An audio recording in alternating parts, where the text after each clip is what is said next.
सभी को नमस्ते। आप सभी का उन्नयनम यूट्यूब चैनल में स्वागत है। यह वीडियो पसंद आए तो लाइक कमेंट शेयर करें। अन्य वीडियोस देखने के लिए इस चैनल को ज़रूर सब्सक्राइब करें। आज हम कक्षा 10वीं का मणिका पाठ्य पुस्तक भाग 2 का तृतीयः पाठः रमणीया सृष्टिः एषा, इस पाठ को पढ़ रहे हैं। तो सर्वप्रथम शब्द है रमणीया। रमणीया शब्द का अर्थ होता है मनोहारी, मन को प्रसन्न करने वाली, खुश करने वाली। ही सृष्टि ही संसार, येषा माने यह संसार कैसा है? मन को प्रसन्न करने वाला है, आनंद दिलाने वाला है। तो अब देखते हैं आगे। जब पाठ का नाम से पता चल रहा है कि इस पाठ को पढ़ने से जिस प्रकार संसार के माध्यम से हम हर प्रकार के सुख सुविधाओं को प्राप्त करते हैं, खुश हो जाते हैं, उसी प्रकार इस पाठ को पढ़ के भी आपके मन में खुशी का भाव जरूर जगेगा। तो पाठ प्रारंभ होता है संवाद के माध्यम से। विद्यालयस्य प्रांगणे रंगमंचः नटः नटी च प्रविशतः। विद्यालय का प्रांगण है और रंगमंच सजा हुआ है और उस रंगमंच में प्रवेश करते हैं नट और नटी, दोनों प्रवेश करते हैं। और उभौ, दोनों, उभौ शब्द का अर्थ दोनों, करौ बद्ध्वा, हाथ जोड़कर, नमः सर्वेभ्यः, सभी को नमस्कार, अस्माकं विद्यालयस्य प्रांगणे भवतां हार्दिकम् अभिनंदनम, हमारे विद्यालय के प्रांगण में आप सभी का हार्दिक हृदय से अभिनंदन है, स्वागत है। नटः, तो इतने में नट कहता है अद्य जून मासस्य पंचमी तारिका, आज जून मास का 5 तारीख है। नटी, आम सत्यम, इतने में नटी कहते हैं हाँ बिल्कुल सच है। अद्य तो विश्व पर्यावरण दिवस, और आज तो विश्व पर्यावरण दिवस है। उभौ, एवं अस्मिन् शुभावसरे वयं रम्यां सृष्टिम् अधिकृत्य एकस्याः लघुनाटिकायाः प्रस्तुतिं करिष्यामः। तो ऐसा, यदि आज विश्व पर्यावरण दिवस है इसलिए अस्मिन् शुभ अवसर, इस शुभ अवसर पर हम सब मिलकर एक रमणीय सृष्टि, इस विषय को लेकर एक लघु नाटिका प्रस्तुत करेंगे। नटी, इदं तो सत्यमेव यत् इयं सृष्टिः अति सौंदर्यमयी अस्ति, या तो सच ही है, यह जो सृष्टि है अत्यधिक सौंदर्य से युक्त है। फिर आगे कहते हैं नटः, अतः परस्परं कलहेन विवादेन एषा दूषिता न कर्तव्या। तो इसीलिए जब यह सृष्टि कैसी है, सौंदर्यमयी है, सुंदरता से भरा हुआ है, तो उसको परस्परम, आपस में, कलहेन, झगड़े से, विवाद करने से, ऐसा दूषिता न कर्तव्य, इसको दूषित नहीं करना चाहिए। आपस में, परस्पर माने आपस में झगड़े विवाद से ही इस सुंदर प्रकृति को दूषित नहीं करना चाहिए। नटी, सर्वेषाम एव अत्र महत्वम विद्यते, और इस संसार में जितने भी लोग हैं उन सभी का यहाँ पर महत्व है, महत्व रहता है। नटः, कोपि इह संसारे कनिष्ठः वरिष्ठः वा नास्ति, और कोई भी इस संसार में छोटा और बड़ा नहीं होते हैं। सर्वे समानाः, तो दोनों मिलकर कहते हैं सभी एक समान है, कोई ऊंचा कोई नीचा, कोई छोटा कोई बड़ा नहीं है, सब समान है। तो इतने में नटी, प्रकृति माता सर्वान् स्नेहेन परिपालयति, और यह जो प्रकृति है हम सबकी क्या है, माँ के समान है, और हम सभी को स्नेहपूर्वक पालन करती है। और उभौ अतः प्रस्तूयते लघुनाटिका रमणीया सृष्टि येषा, तो इसलिए हम प्रस्तुत कर रहे हैं छोटी सी नाटिका रमणीया ही सृष्टि येषा। गच्छता, दोनों वहाँ से चले जाते हैं। अब प्रारंभ होता है नाटक। नाटक का दृश्य है स्थानम, जो जहाँ पर नाटक हो रहा है वो, सरस तीरम, जो नाटक की जो घटना है वो सरस तीरम ने तालाब का किनारा है। समय प्रभात वेला, और समय कब का है, सुबह, सूर्योदय का समय। तत्र राजहंस राजहंसी च विहरतः, वहाँ पर राजहंस और हंसी विहरण कर रहे थे, घूम रहे थे, भ्रमण कर रहे थे। नेपथ्ये काकध्वनि श्रूयते, यहाँ पर नेपथ्य का तात्पर्य है पर्दे के पीछे, जो जहाँ पर रंगमंच सजा हुआ है, जहाँ पर स्टेज है, उसके पर्दे के जो पीछे वाला जो भाग है, जहाँ पर कपड़े आदि बदलते हैं, चेंज करते हैं, वेशभूषा धारण करते हैं, उसको कहते हैं नेपथ्य। तो वहाँ से पर्दे के पीछे से कौवे की आवाज़ ध्वनि सुनाई देती है। इतने में राजहंस, तो राजहंस कहता है, अये किन्नु खलु सरस्तीरे विहरति मयि केनापि कर्कशैः का शब्दैः वातावरणम आकुलीक्रियते।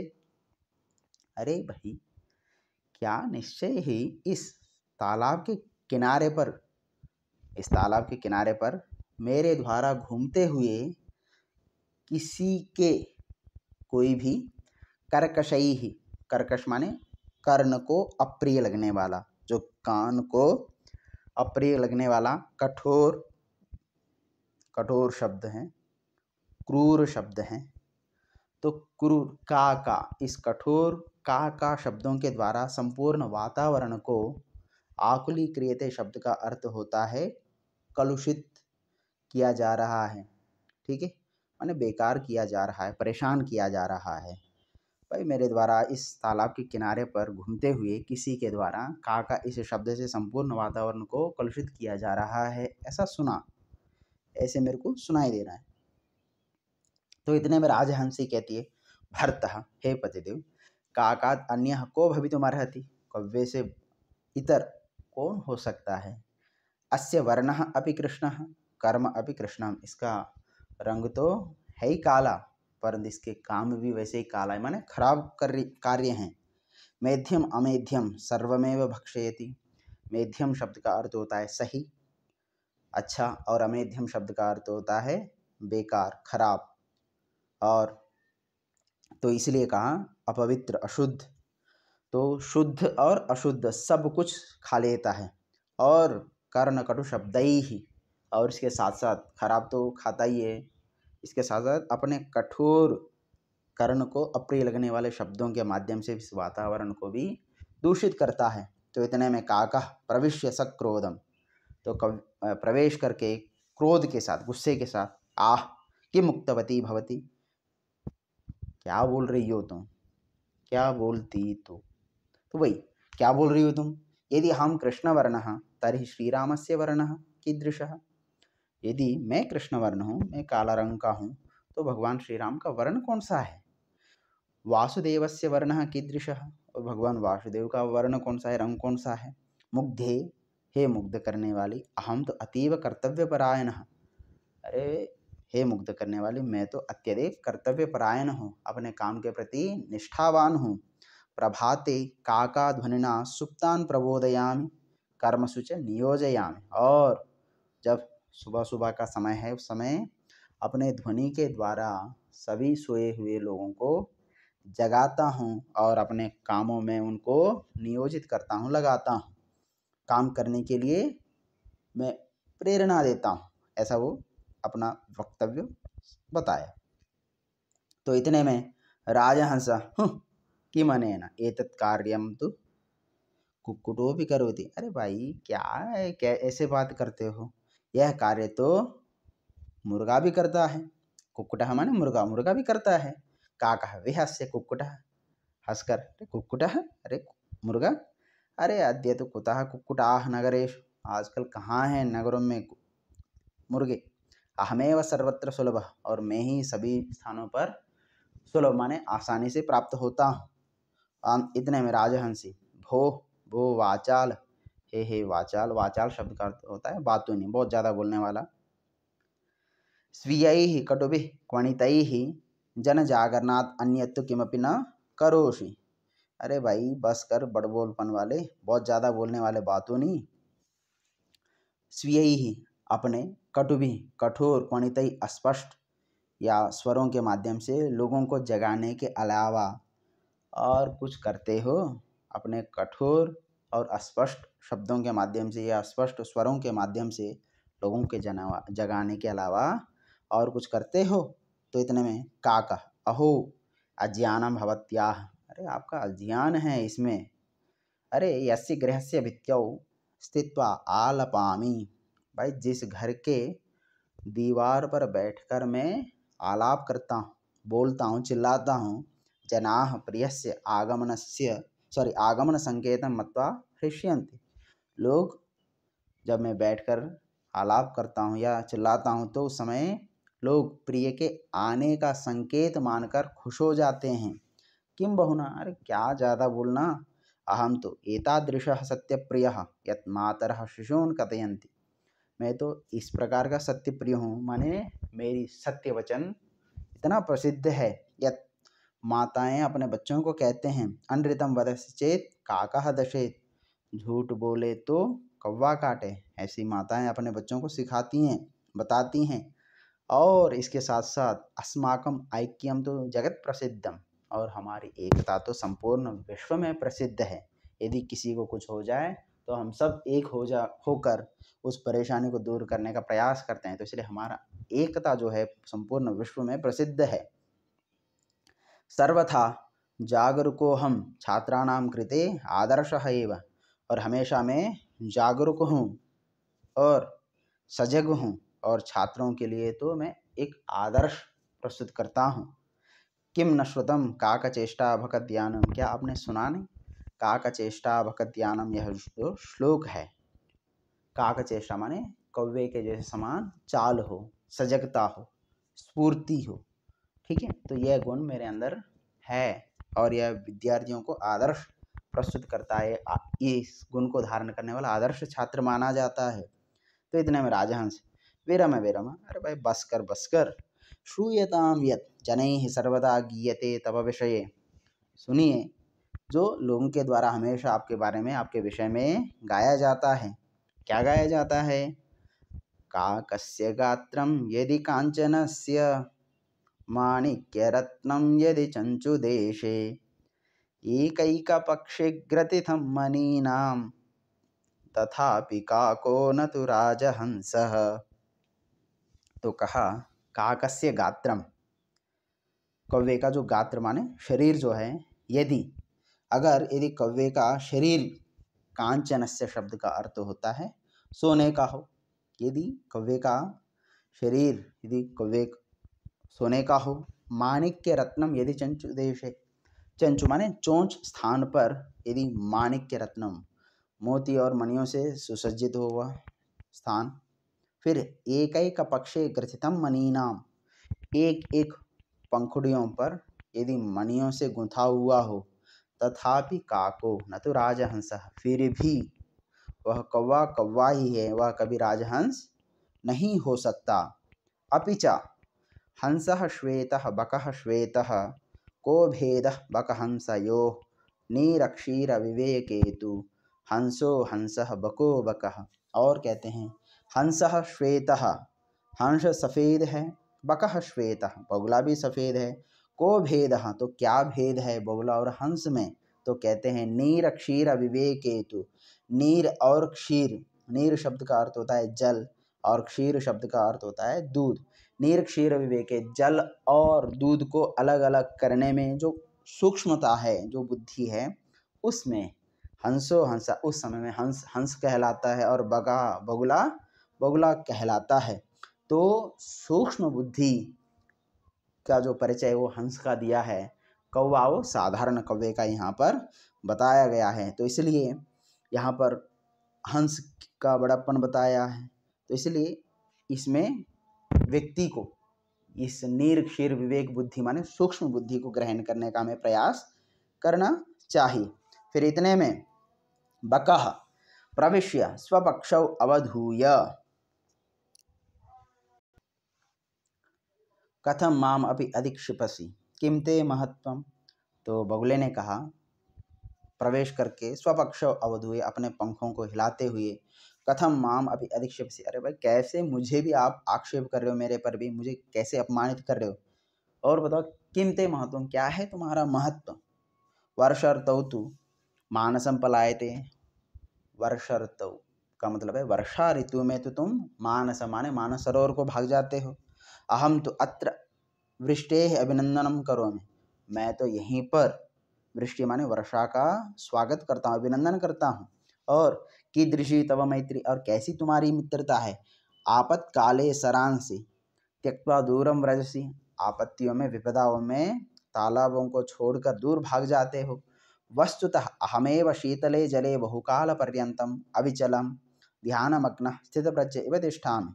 और वास्तव में तो मैं ही शीतल जल में, ठंडे जल में बहुत समय तक अविचलम, बिना हिले, ध्यानमग्न, ध्यान में मग्न होकर, स्थित प्रज्ञ, स्थित प्रज्ञा शब्द का अर्थ होता है जिसने अपने बुद्धि को, मन को वश में किया है, ऐसे तिष्ठामि, इस प्रकार मैं ठहरता हूँ। भाई जिसने अपने मन को, बुद्धि को वश में कर लिया हो, ध्यान में स्थित हो, बिना हिले डुले, ऐसे मैं शीतल जल में बहुत समय तक ठहरता हूँ।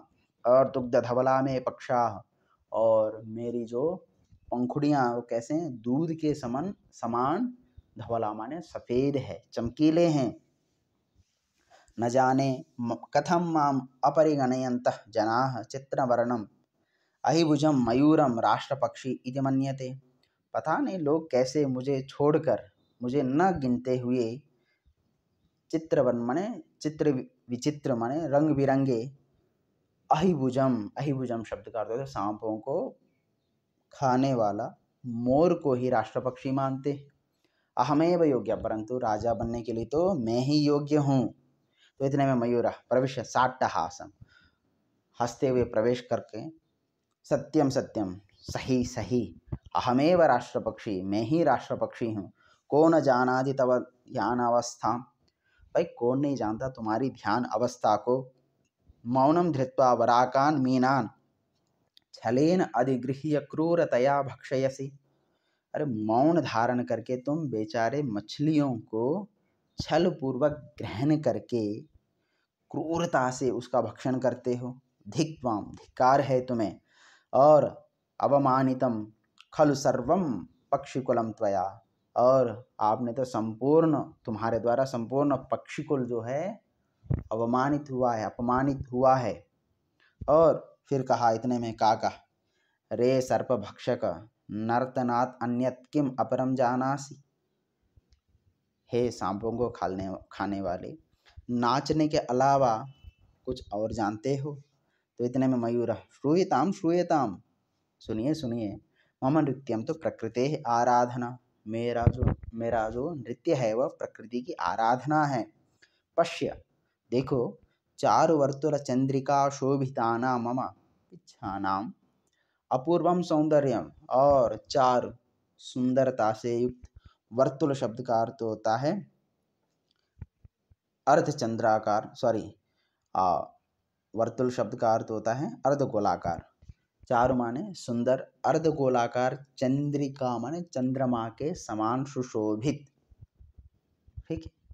और मेरी जो पंखुड़ियां हैं उसकी अपूर्व सुंदरता है। भाई सुंदर अर्धगोलार्ध चंद्रमा के समान मेरी जो पंखुड़ियों की जो सुंदरता अपूर्व है। मम केकारवम श्रुत्वा कोकिलः अपि लज्जते, और मेरी जो आवाज है उसको सुनकर कोयल भी शर्माती है। मम शिरसि राजमुकुटमिव शिखां स्थापयता विधात्रा एव अहम पक्षीराजः कृतः, और भाई विधाता के द्वारा ही मेरे सर पर राजमुकुट स्थापित करके मुझे पक्षियों का राजा किया है। और कोकिला प्रविश्य रे मयूर, इतने में कोयल प्रवेश कर गए, रे मयूर अलम अभिकथनेन, भाई अल बस करो, तुम्हारे बड़प्पन बस करिए। मधुमासे आम्र वृक्षे स्थित्वा यदा अहम पंचम स्वरेण गायामि तदा श्रोतारः कथयन्ति। हे मयूर, बस करिए आपका बड़प्पन, भाई बड़बोलपन बस करिए, आपके आत्म प्रशंसा बस करिए। मधुमाशे, मधुमाश शब्द का अर्थ होता है यहाँ पर वसंत ऋतु का समय। उस समय आम्र वृक्ष पर स्थित होकर जब मैं पंचम स्वरेण, माने पंचम एक स्वर है, स्वर का नाम है। जैसे इसमें 7 स्वर होते हैं, षड्ज, ऋषभ, गांधार इत्यादि, तो उनमें एक स्वर है पंचम। यहाँ पर पांचवा ना होकर पंचम एक स्वर का नाम है। पंचम स्वर में गाता हूँ तब श्रोतार, जो सुनने वाले हैं, वो कहते हैं, काकः कृष्णः पिकः कृष्णः को भेदः बिक काकयो वसंत समये प्राप्ते काकः काकः पिकः पिकः। तो क्या क्या कहते हैं, काकः कृष्णः, कौवा कैसा है? काला है। पिकः कृष्णः, कोयल भी काली है। को भेदः पिक गायो, तो क्या भेद है कोयल और कौवे में? तो वसंत समय प्राप्त है, जब वसंत का समय आता है, वसंत ऋतु का समय आता है, तो उस समय में काकः काकः, जो कौवा है वैसा ही है। पिकः पिकः, जो कोयल है वो कोयल ही है। तो उनमें क्या है, उस समय में कोयल अपने मधुर स्वर के माध्यम से सभी को प्रसन्न करती है, परंतु कौवा हमेशा जैसे 12 महीनों में अपने कर्कश ध्वनि के माध्यम से सभी को परेशान करता है। तो इसीलिए कहा उस समय में पता चलता है कोयल वही जो 12 महीने के एक समान अपने ध्वनि के माध्यम से, कठोर ध्वनि के माध्यम से परेशान करता है, परंतु कोयल उस समय में अपने मधुर आवाज के माध्यम से सभी को प्रसन्न करती है। तो तभी पता चलता है। तो इतने में काका रे परभृत, परभृत शब्द का अर्थ होता है दूसरों के द्वारा पला हुआ। अरे भाई, दूसरों के द्वारा पला हुआ। अहम यदि तव संततिम न पालयाम, यदि मैं तुम्हारी संतान का पालन पोषण नहीं करता हूँ, तरी कुत्र स्युपिका, तो कहाँ है कोयल। अतः अहम एव करुणापरः पक्ष सम्राट काकः, इसलिए मैं ही करुणापर हूँ, करुण हृदय वाला हूँ, इसलिए मैं ही पक्षियों का राजा हूँ, कौवा। इतने में राजहंस शांतम शांतम अहमेव निरक्षेर विवेकी पक्षीनाम राजा। तो इतने में शांत शांत, मैं ही निरक्षेर विवेकी माने सूक्ष्म बुद्धि वाला हूँ, इसलिए मैं ही पक्षियों का राजा। तो इतने में बकः धिक युष्मान, धिक्कार है तुम सबको। अहमेव सर्वशिरोमणि, मैं ही सभी में श्रेष्ठ हूँ। तो इसलिए ततः प्रकृति माता प्रविशति। तो इतने में ये जब आपस में सभी लोग झगड़ रहे थे, तदनंतर उसके बाद ही प्रकृति माता प्रवेश करती है। प्रकृति सस्नेहम, स्नेहपूर्वक, अलम अलम मिथः कलहेन, भाई बस करो, परस्पर कलह से कुछ नहीं है, तो आपस में झगड़ा बस करिए। अहम प्रकृति एव युष्माकं जननी, मैं प्रकृति हूँ तुम सबकी माँ। यूयं सर्वे एव मम प्रियाः, तुम सभी ही मेरे प्रिय हो। सर्वेषामेव महत्वं विद्यते यथा समयम्, माने समय के अनुसार सभी का महत्व है, विद्यमान है, रहता है। सर्वैः एव मे शोभा, सभी के द्वारा ही मेरी शोभा है, सुंदरता है। न तावत कलहेन समयं वृथा यापयेत, तो इसलिए तब तक आप कलह झगड़ों से समय वृथा मत करिए, व्यर्थ मत करिए, मत बिताइए। मिलित्वा एव मोदध्वम जीवनम जरसमयम कुरुध्वम, मिलकर ही प्रसन्न होइए और जीवन को रसमय करिए, माने खुशियों से भर दीजिए। और अंत में सर्वे मिलित्वा गायन्ति आयुष क्षण एकोपि न लभ्यः स्वर्णकोटिकै सचेन्निरर्थकं नीतः कानुहानिस्ततोधिका। कहते हैं आयुष क्षण एकोपि, एक क्षण अपि, एक क्षण भी, जो आयु का एक क्षण भी, न लभ्य स्वर्ण कोटिकै, नहीं प्राप्त होता है करोड़ों स्वर्ण मुद्राओं से, करोड़ों स्वर्ण मुद्राओं से आयु का एक क्षण भी प्राप्त नहीं होता है। तो इसलिए सचेत निरर्थकम नीतः, यदि उस क्षण का, सहचेत उस आयु का, निरर्थकम, निरर्थक व्यर्थ ही यदि जाता है, वह आयु का जो क्षण है वो व्यर्थ ही जाता है, तो कानु हानिस्तदोधिका, माने उस हानि से बढ़कर कुछ और हानि नहीं है। तो इसलिए कहते हैं करोड़ों स्वर्ण मुद्राओं से भी हम एक क्षण समय प्राप्त नहीं कर पाते हैं, इसलिए उस,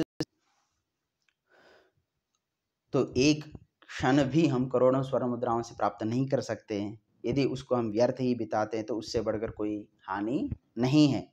फिर अंत में कहा अधुना रमणीया ही सृष्टिरेषा जगत्पते जीवाः सर्वैत्र मोदन्तां भावयन्तः परस्परम। तो अधुना ही, अभी, तुरंत ही, ठीक है।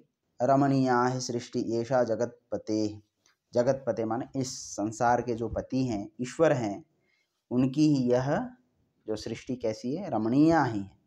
अधुना, तो यहाँ पर तो सभी लोग, जो जीवा माने सभी प्राणी, सर्वे माने सभी प्राणी, यहाँ पर मोदन्ताम, मोदन्ताम शब्द का अर्थ होता है प्रसन्न होइए, भावयंत, और सद्भावना, परस्पर सद्भावना रखते हुए यहाँ पर सभी प्राणी खुश रहें और अपने जीवन को प्रसन्न करें। तो इसलिए कहा है हम भी इस धरती पर रह रहे हैं तो आपस में मिलजुल कर रहें और एक दूसरे की सहायता करते हुए, एक दूसरे का मान सम्मान करते हुए और एक दूसरे की परेशानियों को दूर करते हुए यदि यहाँ पर जीवन जिएंगे तो वास्तविक रूप में हम अपना जीवन को सार्थक बना रहे हैं, अन्यथा व्यर्थ ही अपने समय को बिता रहे हैं। तो इसलिए बुद्धिमान पुरुष हमेशा अपने समय का सदुपयोग करता है और जीवन को आनंदमय, खुशमय, रसमय और सम्मान से युक्त सद्भावना बनाते हुए सभी लोगों को आगे बढ़ाता है। इसी ओर हमें भी अग्रसर होते हुए अपने जीवन को सफल बनाते रहना चाहिए। धन्यवाद।